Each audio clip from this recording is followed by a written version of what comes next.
This week, Reverend Wendy completes her series on how to be happier. This talk includes a list of 5 ways we live happiness, as well as some of the reasons that people may have made unhappiness a habit. We are blessed, are we not? Yes, we are blessed. We're going to talk this morning. I'm going to talk, and hopefully I'll share something that's worthy of you listening. But I want to talk to you about living happiness. Living happiness. So we have been exploring, and we are actually concluding a brief series of messages on the topic of happiness that in part is based in the book Happy This Year, written by Unity Minister Reverend Will Bowen. So living happiness, I want to really focus on the word living, because one of the things that I think really distinguishes Unity and New Thought is that we are a way of life. We are not just a theology. We are not just a way of thinking or a way of believing. We are actually a way of living. And people who practice unity principles, who practice metaphysics, you see them showing up in life differently than those who don't. And so we want to look this morning at how that relates to this topic of happiness. So I want to talk to you about 5 ways that we live happiness. I'm going to tell you what they are, and then I'll circle back and I'll talk to you about them in a little more depth. The first way that we live happiness is by checking in on how we view ourselves. By checking in on how we view ourselves. A second way that we live happiness is by understanding the unhappiness habit and what causes it. A third way that we live happiness is by remembering our spiritual ABCs. A fourth way is by harnessing the power of gratitude and blessing through active practice. And then the fifth is by treating others well. So these are 5 ways that we live happiness. So let's go back to number 1, checking in on how we view ourselves and our place in the world. So take a moment right now and silently kind of think about that. How do you view yourself? And how do you view your place in the world? Do you view yourself as enough? Do you view yourself as a beloved, unique, precious, holy child of God? If you don't, there may be some healing and correcting work that needs to be done there. We believe in metaphysics very literally that we are made in the image and after the likeness of God. We also teach in Unity and metaphysics that we need to make sure we have a good God concept. And there are many who need to have a grown-up God. There are many who need to look at their concept of God and make sure it is an accurate, true concept of God. There are many who believe in the lie of an angry, vengeful, judgmental God that we should be afraid of, that is keeping score of every single thing we've ever done wrong, and now we're going to have to pay for every single one of those things that we've ever done wrong. But there is a different concept of God. There is a concept of God that is a loving presence, that is a force for good, operative in and through everything, that is both transcendent and immanent. And depending upon our understanding of God, we may or may not have to do quite a bit of healing work around how we understand ourselves as children of God. We often say in metaphysics that as a beloved son and daughter of God, we deserve to be happy, right? We deserve to be healthy. We deserve to be prosperous. We deserve to have a blessed life.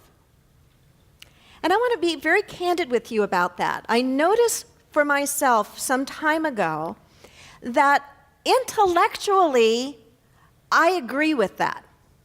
Intellectually, I believe that. And on a feeling level, that word deserve is problematic for me. It's problematic for me because to me, it feels a little bit like entitlement. And I don't like the feeling of entitlement. I don't like when I see entitlement rising up in individuals or societies or in myself. Entitlement. And so I spent some time not too long ago really probing deeper into, all right, Wendy, well, if intellectually and theoretically you do agree that as a child of God that we all deserve happiness, then how do you need to understand that differently for yourself? So it's not a theoretical thing, it's not an intellectual thing, it can be a truly felt thing. And I worked with that for a little while, and I can't remember if it was right out of a prayer time or journaling or what, but a slightly different word came up for me that fit beautifully that I want to share with you because maybe it will be helpful to you. Bless you. And the word is allow. Allow. And so I started, whether I was doing affirmations or just holding different kinds of thoughts, instead of saying, I deserve to be happy, I shifted it, I allow myself to be happy. I allow myself to live more joyfully, more peacefully. I allow myself to live more abundantly. That felt so different to me and so good to me. Does it feel any different to you as you turn over the word deserve or allow? Does it? It really, really made a difference for me because as I was trying to do some of my own healing work and I was trying to get into this idea of deservedness, it just wasn't working because it felt entitled. But to say, I allow myself, there's a certain amount of humility, I think, to that. There's a certain amount of openness and teachability to that feels so very right. So checking in on how you view yourself and how you view your place in the world. What will you allow? What good and blessing will you allow in your life? A second is understanding that the craving for attention as well as the addiction to pain can result in us establishing the unhappiness habit. This comes right out of Will's book. Understanding that the craving for attention as well as the addiction to pain can result in us establishing the unhappiness habit. I want to talk just briefly about this idea of the craving for attention and the addiction to pain. I really enjoyed reading in the chapter in the book on this where Will was writing about something he noticed in himself, this craving for attention. How he would call his mother on a pretty regular basis. Now he's an adult, but he would call and he'd talk to his mom. And when everything was going fine in his life, the conversations tended to be rather short. And he wrote about how he noticed he started to feel a little dissatisfied with that because he also noticed that those times when he would call his mom and talk to his mom and kind of share the problems and challenges that were going on in his life, they stayed on the phone much longer. That his mom loved to be a problem solver for him, and that felt to him as love and attention. And he noticed in himself that he would extend the problems and the time just to get that benefit. And he realized that wasn't the healthy way that he wanted to be. And he started to work on this idea of his craving attention, and instead perhaps to ask more directly for attention in a healthy way, or to ask for time and attention in a healthy way instead of going deep into problems and negativity to try to get the good in that format. And then the idea of the addiction to pain, because these things can create in us the habit of unhappiness. You see, habits work both ways. We can have habits that are life-affirming and sustaining and giving and blessing to us, or habits that are exactly the opposite. Habits are powerful, powerful things in our lives. I remember when I first learned of this idea of the addiction to pain, it was out of the work of Eckhart Tolle. I know most of you are very familiar with his work, and the pain body. He says that the pain of addiction is about when a person worries about something, the body responds to this emotional state with a little shot of endorphins. In other words, choosing to go emotionally low actually gets a person a little high. Well, I want to be high on life, but not because I've gone emotionally low. I do not want to be addicted to the pain body. Do you? Do you know another way we get addicted to the pain body? Anybody know folks who are addicted to drama? And I'm not talking about television drama. I'm talking about the drama of life. And you can see it coming in them a mile away. And you get rid of the drama, and what do as soon as the one drama ends? They go find another one. We don't have to live that way. We don't have to be addicted to that. But we have to understand it first, and notice it and call it what it is, so we can begin to unravel it. And one of the ways we begin to unravel it is this third one, remembering our spiritual ABCs. Anybody know what our spiritual ABCs are?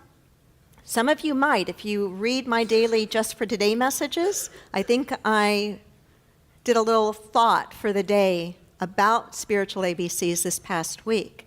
Our spiritual ABCs are this, that awareness builds consciousness. Awareness builds consciousness. Say that with me. Awareness builds consciousness. We know that we are forever creating our lives through the power of our thoughts and our feelings and the actions and decisions that flow out of those thoughts and feelings. Our consciousness is the sum total of the thoughts and feelings that we allow to reside in our mind. For some of us, we have to do an awful lot of cleaning, spring cleaning of the mind, if you will. That's part of what we're going to be doing this next series on the lies that we believe. I hope you don't want me to change that series, because I think it's going to be a fun one. Okay, so anyway, we have some spring cleaning to do to make sure that we are being the kinds of gatekeepers we need to be about the thoughts and the attitudes that we allow to take up permanent residency in our minds. Awareness builds consciousness. What are you aware of most of the time? Where does your attention usually go? Does your attention usually go to what's broken, what's wrong, what's missing, what's not working? Or does it usually go to what is working, what's possible, what the vision is, what the hope is, what you're trying to bring forth? We say in metaphysics that energy flows where attention goes. Energy flows where awareness goes. I so vividly remember many years ago when I would teach little girls and little boys how to ice skate. The very first hours on the ice can be pretty darn scary for little ones, with their ankles turned in and holding on tight to the side rails, and you finally get them to pry loose out of the side rails, and you hold their hand, and it's like a death grip as they're holding your hand. And where do most people tend to look? Right, where do most beginners tend to go? Down. There is a direct correlation between where their attention is and where their body goes. And then you get to the end of the straight part of the rink, and what happens? You got to turn. You don't, or you go boom. You don't teach beginners in ice skating how to do crossovers. When you watch the Olympics, or anybody that does know how to ice skate, the movement is always with crossovers and circles forward or backwards. It allows you to build up much more momentum so you can get off the ice and jump and do all of those cool, beautiful things. But you don't teach children how to cross over initially, because it requires that you're on one edge of one blade, and just picking that one foot up and over, they usually trip. So how do you get them to turn? Huh? Look where you want to go. Look where you want to go. As simple as that. It would be like magic to them. A tiny little bit of momentum. didn't have to do anything with their feet other than let their feet go along for the ride. All they needed to do was look in the direction, put their attention, their awareness in the direction. The same is true for us, not just in terms of physical movement such as I've described, but in terms of building the life that we really want to be living in.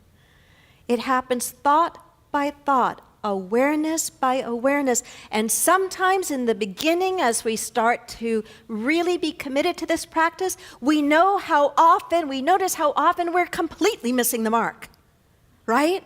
As soon as we say, I'm going to pay much more attention to the quality of my attention, I'm going to pay much more attention to my awareness, what do we usually find? It's usually not where we want it to be, right? And we can get very down and very hard on ourselves. But what happens is, if we will stay in the process, if we will stay in the practice,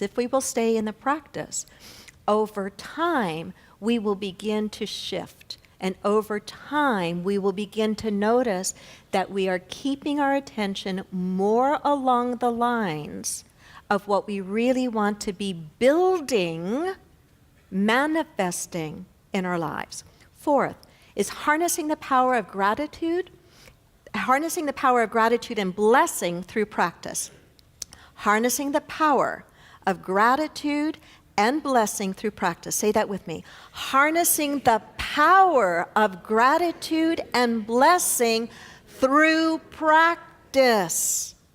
If you ever thought that unity was a come to church on Sunday practice and you've got it nailed, you are so wrong.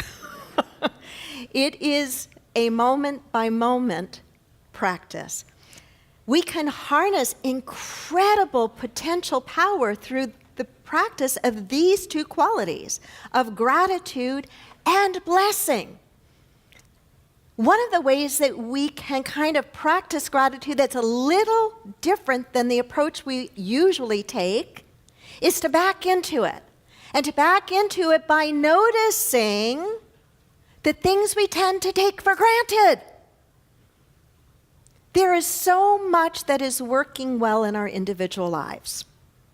And I bet you if we were to really calculate it, what would be true for every single one of us sitting here is that there's far more that is working well in our lives than is not. Can I have an amen to that? Amen. So backing into it by challenging yourself. What if this entire week you were to challenge yourself to really start paying attention to the things that you take for granted? And maybe even the people you take for granted. I was thinking about this the other morning when I was on my treadmill. And I thought, what are the things I take for granted? And my mind was coming up with lots of different things. And obvious things like, oh my gosh, I can walk. When was the last time I ever even stopped to think that that is a blessing? It's much more convenient than if I couldn't, right? I can see. I can talk. I can still hear. Right? Things that we take for granted. There's absolutely no way to be unhappy and be grateful at the same time. If you find yourself feeling unhappy, maybe the quickest thing to get you out of it is to find something to be grateful for. And if you feel like you can't find something to be grateful for, stop and ask yourself, what am I taking for granted right now? And I bet you'll find that there are plenty of things that you're taking for granted right now. And we do this kind of exercise not to make us feel badly for the things we take for granted. It's never about that. We don't try to beat ourselves up to being more awake or more loving or kind. We just try to wake ourselves up. We simply try to notice a little bit more. And so I said, harnessing the power of gratitude and blessing through practice. I gave you a quick practice for backing into gratitude. Blessing. That word, one of its many meanings, is to confer prosperity or to confer well-being onto another. What if we all decided to walk through our lives with the assignment that we are singularly responsible for blessing every single person we come in contact with? That every single person we come in contact with, whether it's the person that is helping us making our coffee, whether it's our child, our spouse, our lover, whether it is the person at the bank, the person who's next to us in the next lane in the car, that we practice blessing every single person. What do you think the end of our day might feel like? I think we would feel really good. And we really can't use that as an excuse it would take too much time, because it doesn't. All it really takes is a decision to do it.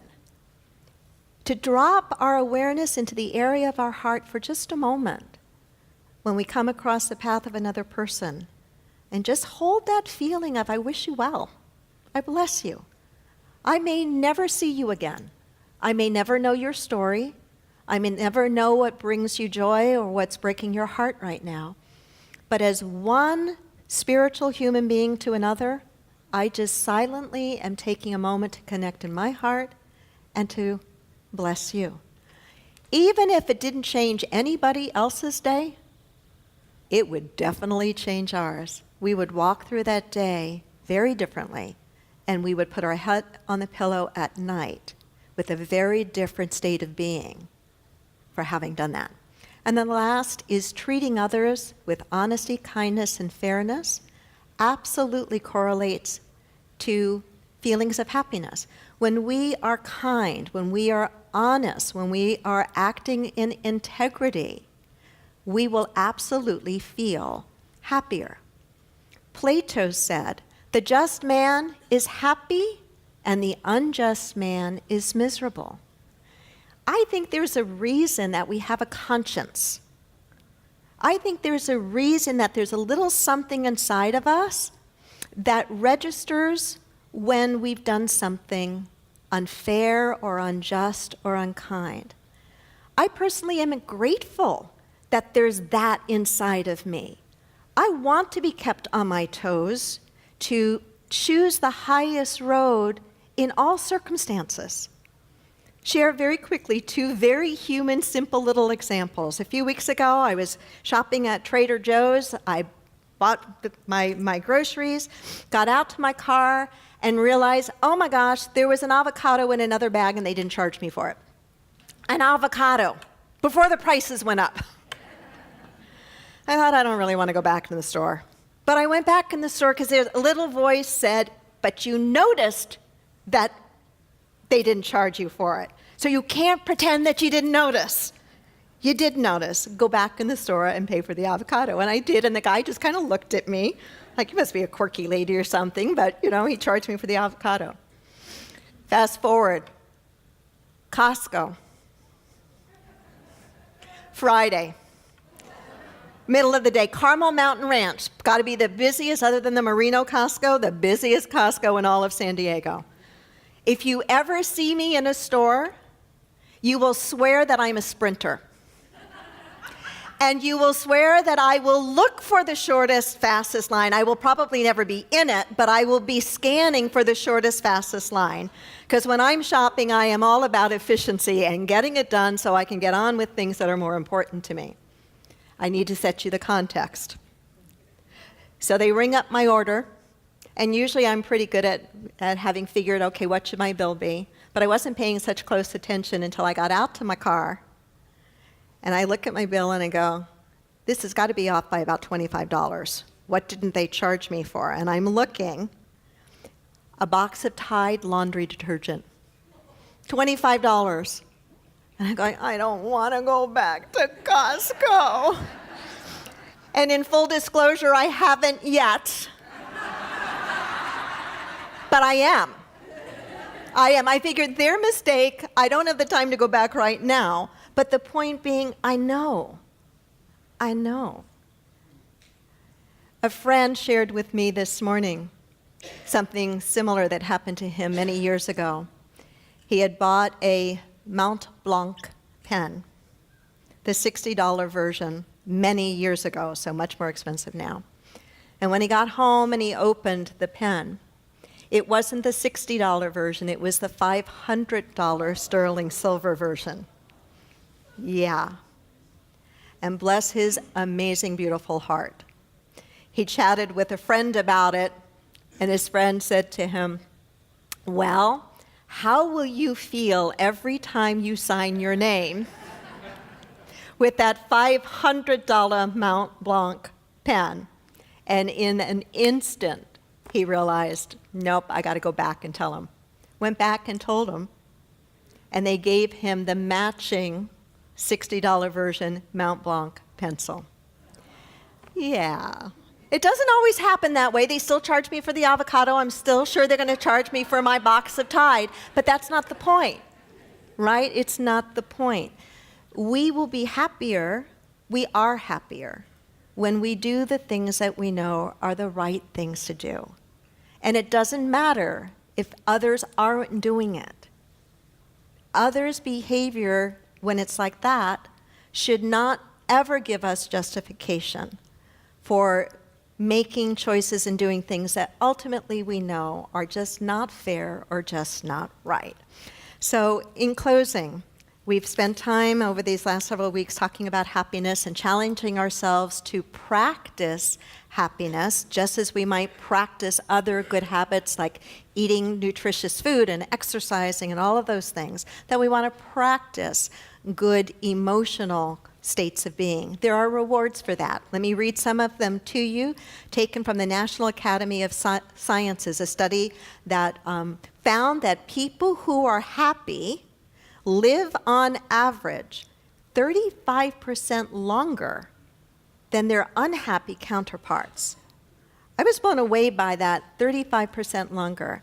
And even if that's inflated a bit, even if it's like only 10% longer, that's a significant measurable change. The rewards for being a happier person: greater resilience in times of challenge, better health, being a nicer person, more rewarding relationships, increased self-esteem, more money, more free time, less conflict and discord, and improved performance across all sectors of your life. Anybody interested in continuing the practice of happiness? Say amen. Amen. All righty, God bless you. Thanks for listening. Sunday services at 9 and 11 a.m. Inclusivity. It's worth the drive. Subscribe to our podcasts and download our free app for instant access to a wealth of spiritual teachings, services, and events.